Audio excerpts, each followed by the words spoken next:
So before we can begin this sequence, we're going to have to adjust our feet. Starting from neutral, I'm going to form an L shape. One foot is going to be pointed to the front of my body, and the other one will be the side of my body.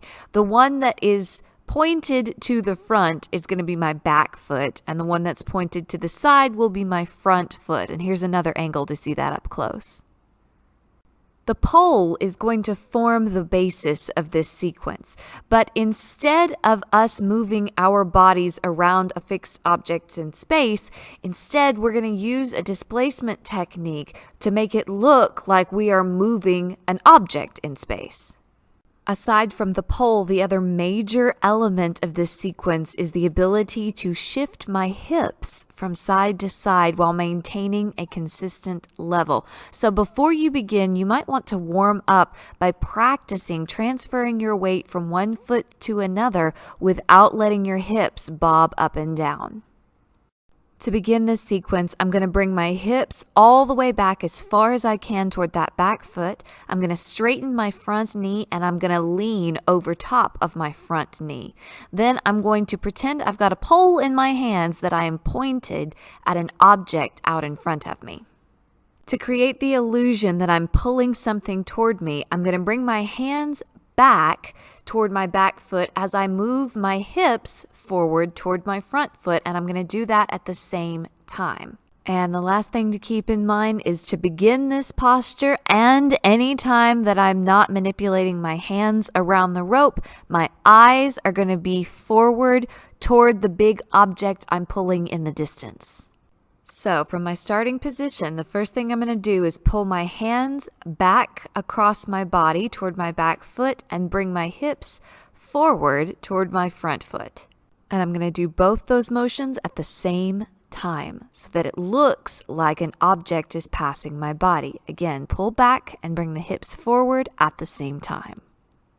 From a little bit closer, here's what that looks like. And then I need to adjust my hands back to the starting position.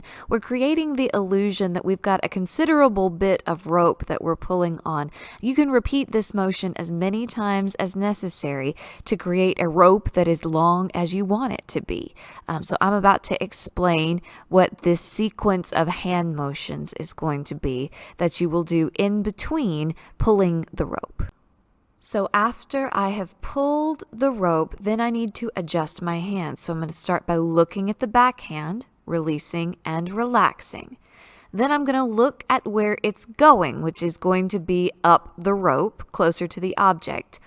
When I move my hand up the rope, at the same time, I'm pulling my hips back toward their starting position. I'll finish this off by presenting and then taking the rope.